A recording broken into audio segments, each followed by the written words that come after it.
Right. Welcome, everyone. Let's get started. We don't want to keep you here waiting for too long. So welcome to today's session.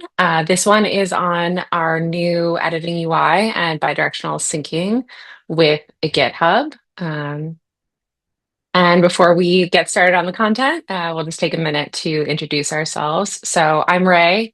I am dialing in from Barcelona, Spain. It is very nice and sunny here. And with me today is my teammate, James.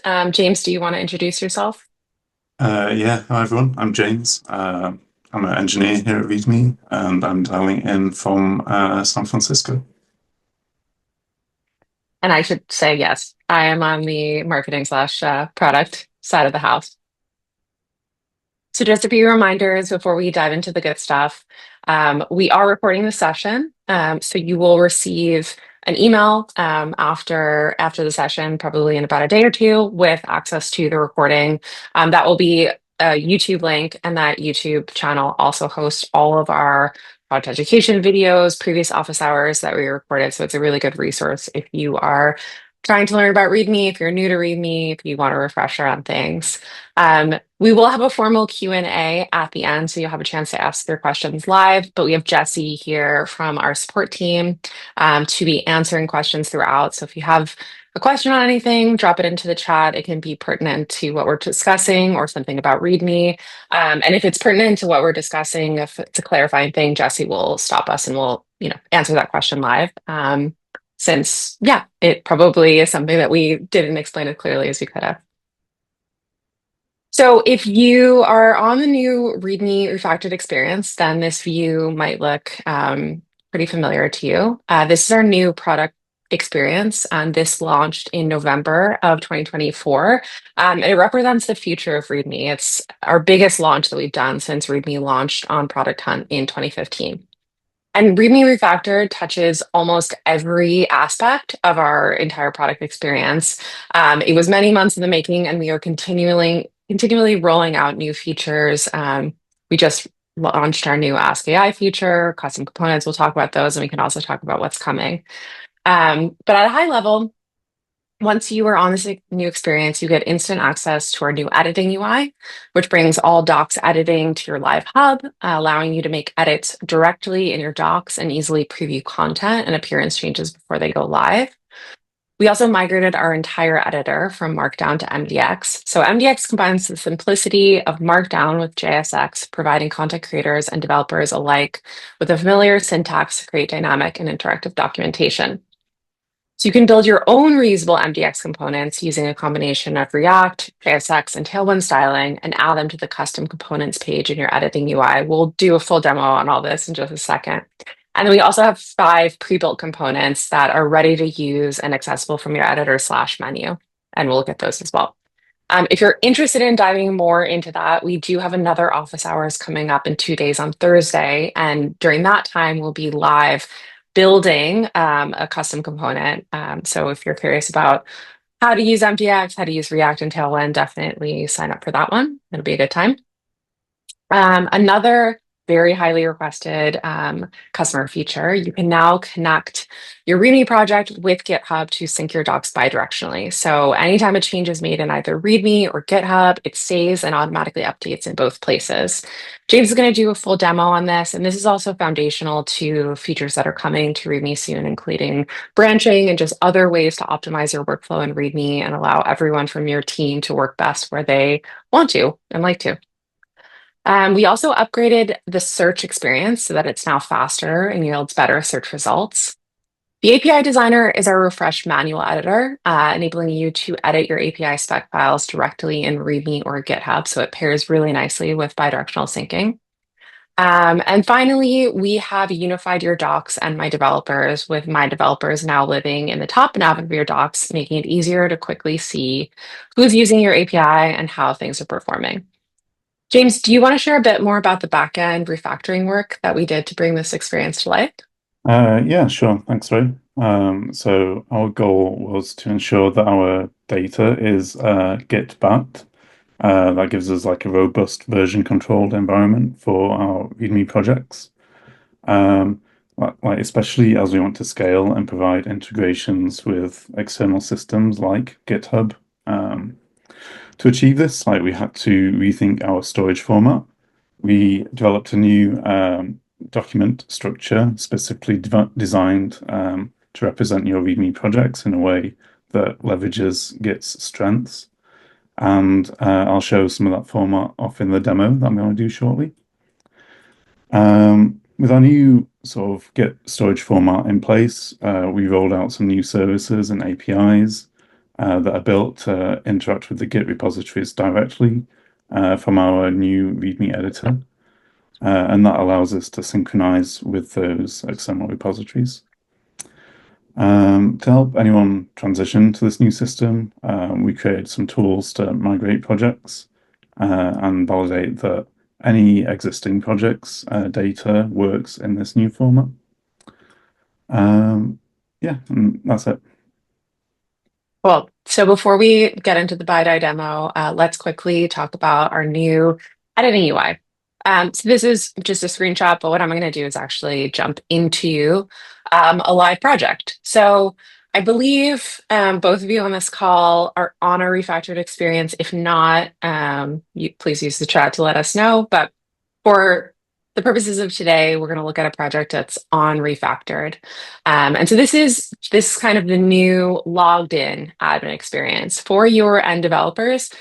They shouldn't see any changes spurred on by the migration. Of course, as you make changes and push them live, they notice those. But this bar across the top is only visible to logged in admins. So starting from left to right, let's explore what this editing UI entails. So if you click on this gear icon, it takes you to your full project settings. These were all previously in your admin dashboard. Most of them have now been ported over to your editing UI. If you see this kind of up and to the right arrow, that indicates that that functionality is still on your admin dashboard. But we are in the process of migrating all of these settings over to the editing UI so that you have this as your kind of centralized place to make all admin level edits and then also make any edits in the editor to your guides, API reference pages, etc. So as you can see here, we have unified relevant and related pages into their sections. And then you can also use this search, for example, if you're like, I can't remember where appearance is. So you can see this, and then it also has kind of like, so if it's mentioned in that page, it also will come up. So on that note, let's take a look at some of the things that we made changes to here. So one of the things is custom components. So this is a feature that launched, I want to say in February. Don't hold me to it. Sometime in Q1. So this launched a little bit after we launched Refactored.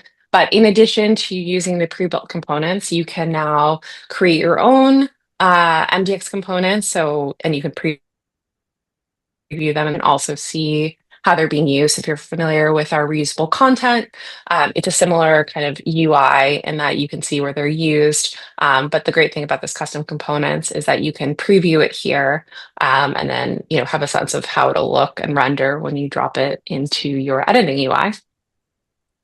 And then we also have a new way to look at some appearance changes. So one of the things that we heard a lot from our customers was, hey, I have to make an edit in my, let's say, a guides page. And previously, it was kind of cumbersome. You would have to kind of navigate to your admin dashboard. You would have to find the guides page. You would have to make the edit. Then you'd have to click out into the live view and make sure. And that was also true of appearance changes. So in the same way that we kind of unify the editing and live experience in your editing experience, we also, in content settings experience, we also wanted to do the same for your appearance. So, let's say I'm thinking about changing brand colors. I can kind of take a look at these things. I can make changes.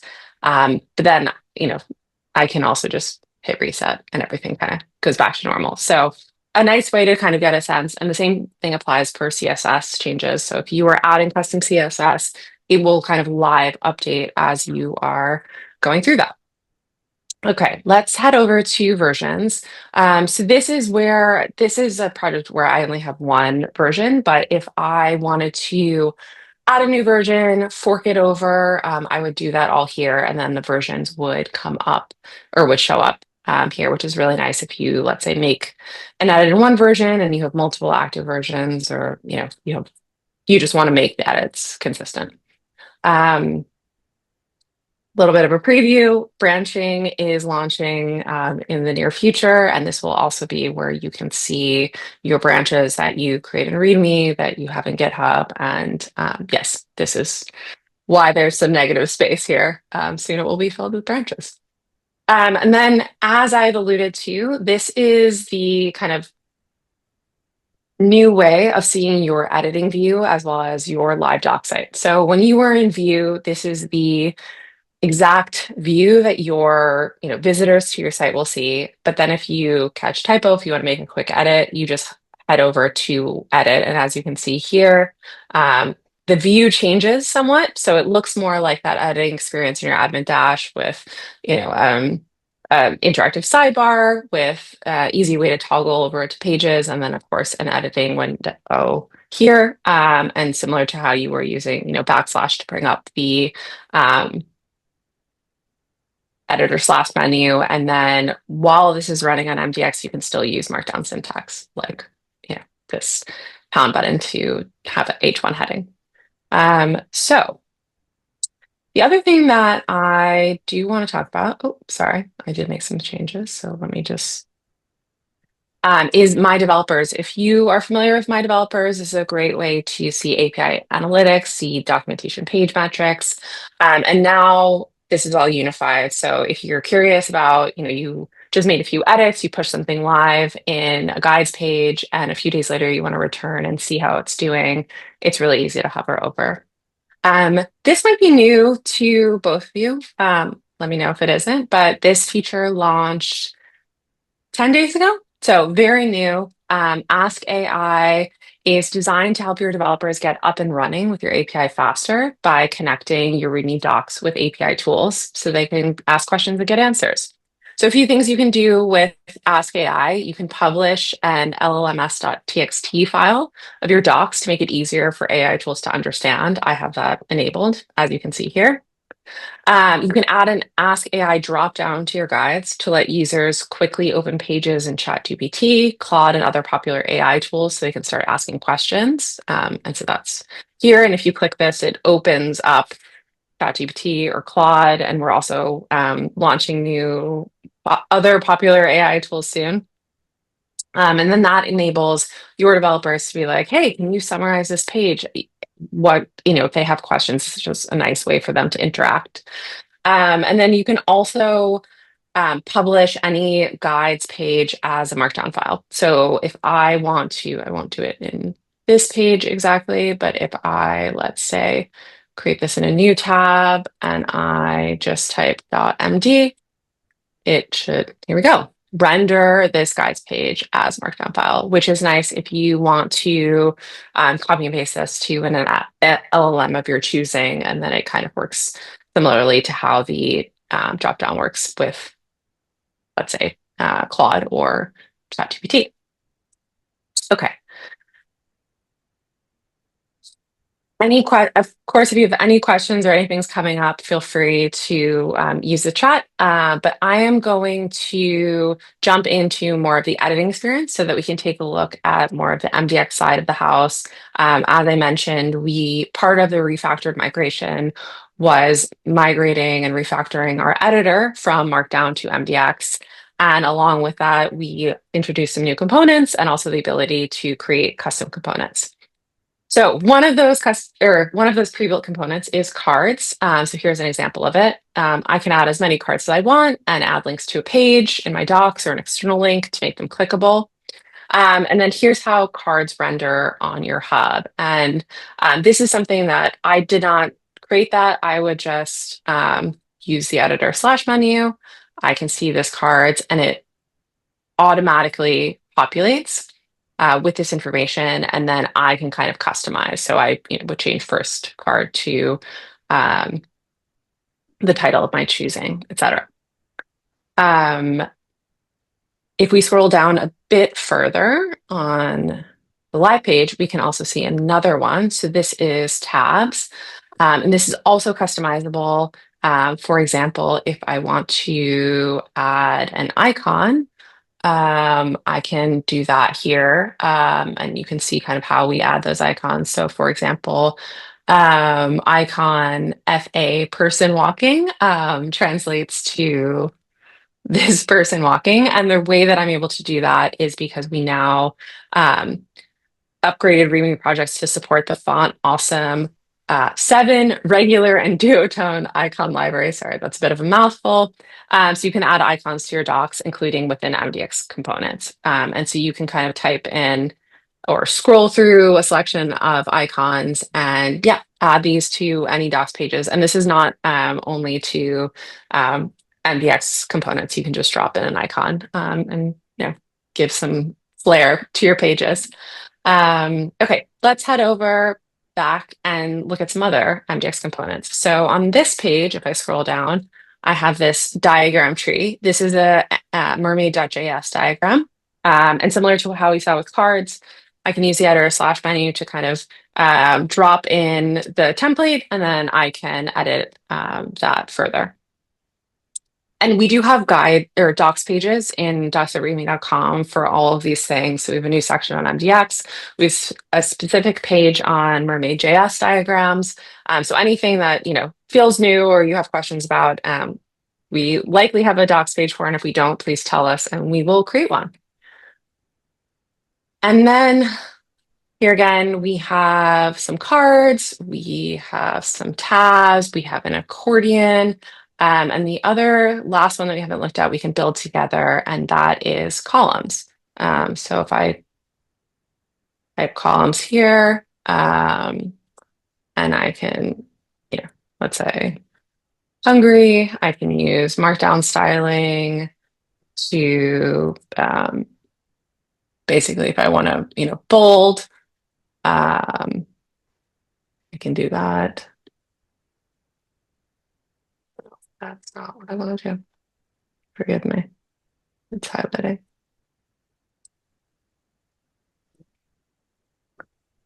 So find on-demand reservations, let's say, and then I can use this bracket to say, book a food tour. And if I save it, oh, saved too soon. Let's hope that's saved. Let's view it. And here we go. We have those 3 columns. Okay. I will answer your question about backend documentation in just a second. We're almost at the end of this portion. I think we can answer before we move into the Bi-Di demo. So last thing is all of these new features are accessible via our editor slash menu. And then if you are interested in building a custom component or like, how do I drop it into a project? You can either use this angle bracket to pull up all of the components, or you can use the editor slash menu and, navigate over to them.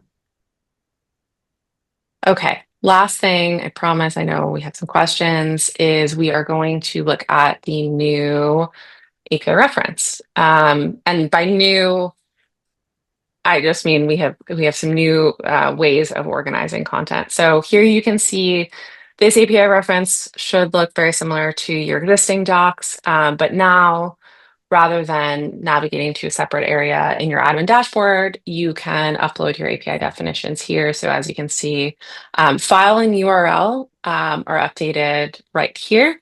If you have an API definition that you want to build from scratch, previously you would have used our manual editor. Now you use our API designer. You can start that process right here. And then for everything else, bi-directional syncing, if you were using GitHub Actions, our CLI tool, RDME, API, that is all now in the world of bi-directional sync. So, James, I believe we have a question. How talking about backend documentation. Is it already done for all clients? So maybe we answer that first, and then we can go into the bi-directional syncing demo. Yeah, sure. Thanks, Wayne. So the migration will have already happened if you're using this new experience. It's not a separate migration that is needed just for Bi-Di. Um, yeah, if you're on the sort of legacy experience still, you should have a banner in the bottom left of your dash. And if you click that, it will tell you if you're eligible to migrate or not. Um, but otherwise, we'll be migrating people over the next few months. Cool. So yeah, let's do a quick demo of Bi-Di. Really excited about this. So yeah, on the left side of my screen here, I have the same sort of ReadMe project that Ray has been showing off. And on the right-hand side, I have an empty GitHub repository. So I want to be able to sync my contents from my ReadMe project over to GitHub. So to do that, I go into the settings and we have a new section called Git Connection. Right now we support GitHub, but we have support for other providers and GitHub Enterprise coming soon. You want to grant access for us to be able to read and write from this GitHub repository, and you do that by clicking the Sync with GitHub button. That takes you to your GitHub profile. You can choose which organization you want to give us access to. So I'm going to choose Bi-Di Demo. And then you can further limit down our access to all repositories inside that organization, or you can choose only specific repositories. So I've only got two here, but if I wanted to, I could just give us access to Albert's journeys. For the demo, though, I'm just going to choose all repositories. Click install and authorize. Oh yeah, it also shows like what access this will give us. So we get read and write access to your code and to the metadata of the repo. If you click install and authorize, sorry, I need to sign in. This redirects you back to README. And you can see we've got the organization on the left. If I wanted to give access to a different one, you can click add new organization. And then on the right, it shows the two repositories that I gave access to. But I want to sync this specific README project with Albert's Journeys repo. So I click that, and what this is doing is it's performing an initial sync. So it's syncing across all the versions that I currently have in README over to GitHub. So if I refresh on GitHub now, hopefully, yeah, so it's synced across all the README project content. Versions are mapped to branches. So my v1.0 on README is now a branch in GitHub. And then for each of these sections map to a part of the README project. So for example, guides is under the docs folder. Inside the docs folder, we have several subfolders, and these map to categories in your README project. So like NYC tours is a folder inside GitHub now. And to choose the order of these categories in README, we have an order.yaml file where you can like specify what order you want those to show in the sidebar. So for example, we have like introduction at the top, and then European tours is down at the bottom.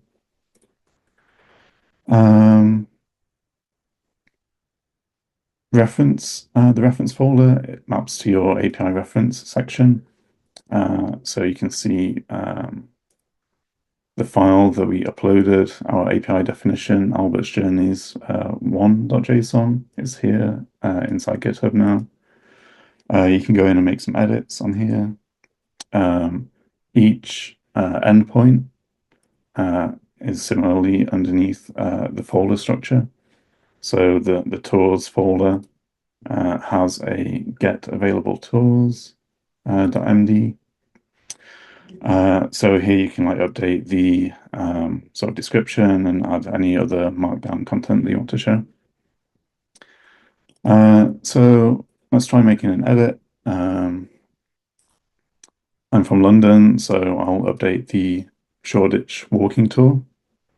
If I go into edit mode, go down here, let's add Spitalfields Market. It's not strictly Shoreditch, but it's close enough. Which has like street food, market stalls. If I click save, that saves and makes it live on your ReadMe project. And then after a few seconds, if I refresh, I can see my latest commit here. So I can go into docs, European tours, Shoreditch walking tour, and I can see my content's been synced. You have the full history of the project here. So if I went to look at the history of this file, I can look at this commit. I can see the diff that I made. I must have added a new line character at the bottom. But yeah, there's my diff that happened. I can look at the history. So I made some edits yesterday. Ray made some edits earlier in the week.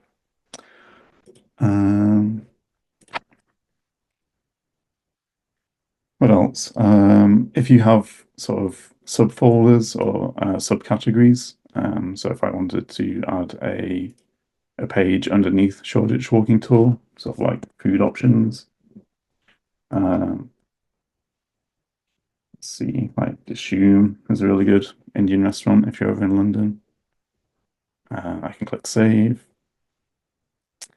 And then back under docs, European tours, you can see Shoreditch has now been turned into a folder where like the parent page is now index.md and then the sub page is a separate Markdown file. And yeah, if there's any questions about this, feel free to drop it in the chat. Otherwise, that is Bi-Di syncing. James, we had a question about the API definition. I kind of wrote in the answer. This is maybe like to see if we can break things, and I think we might. But if you have an API, if you have an API definition and you have Markdown pages underneath, say, an endpoint, as sometimes you would, and you change the operation ID of the endpoint, we're trying to see if that actually deletes the Markdown page or something happened with the Markdown page. I know this is an issue with the legacy product, but I'm not sure if this is still an issue with our current refactored experience. I've not tried that. So do you want me to try it live? Yeah, let's do it live. Okay.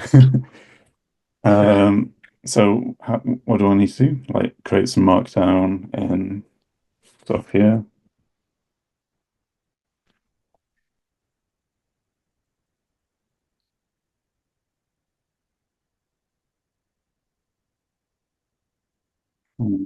Just thinking about it.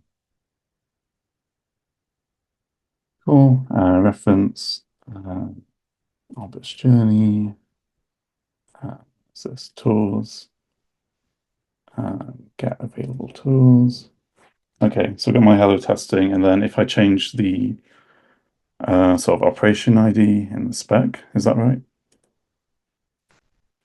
Yeah, I believe so. If you go whatever that one is, change it to Or whatever. you want me to change the path or Um, I believe so. I think the path would be like tours something, then that would be the operation ID, correct? yeah, I think so. Yeah, tours test, whatever. So I've made that change here.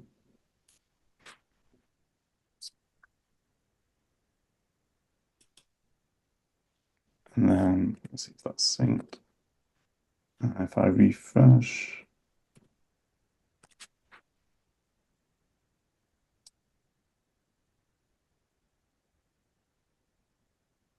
Um,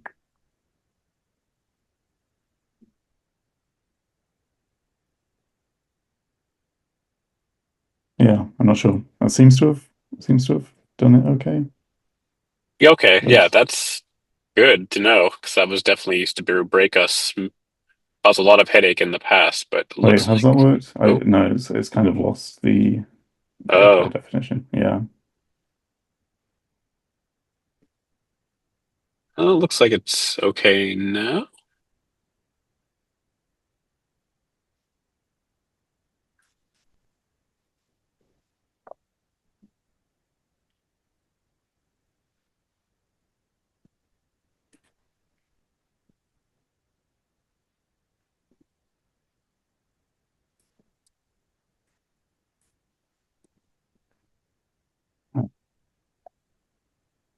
It's not loading for me now.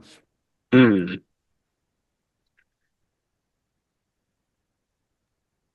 Oh, Well, there you that's a have gone. that is why. Yeah, there we go. Okay, we're back. Um, yeah, I don't know. I guess we can look into that after this. Um, yeah. So yeah, we had another question. Can we show the other day from GitHub to ReadMe? Yeah, I can do that. So um, so look back in, go to food options again.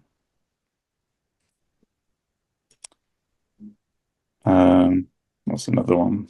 Um, Smokestack is a really good barbecue restaurant. But obviously I'm doing this in the GitHub web UI, but you can like clone this down to your machine and make edits there. You can open up pull requests for other people to review. But I'm just going to commit this directly to the V1 branch. And then usually within a couple of seconds, if I were to refresh the README side, yeah, you can see Smokestack has come across. You get the page history as well, so I can go look at the page history and see that that edit came from GitHub as well.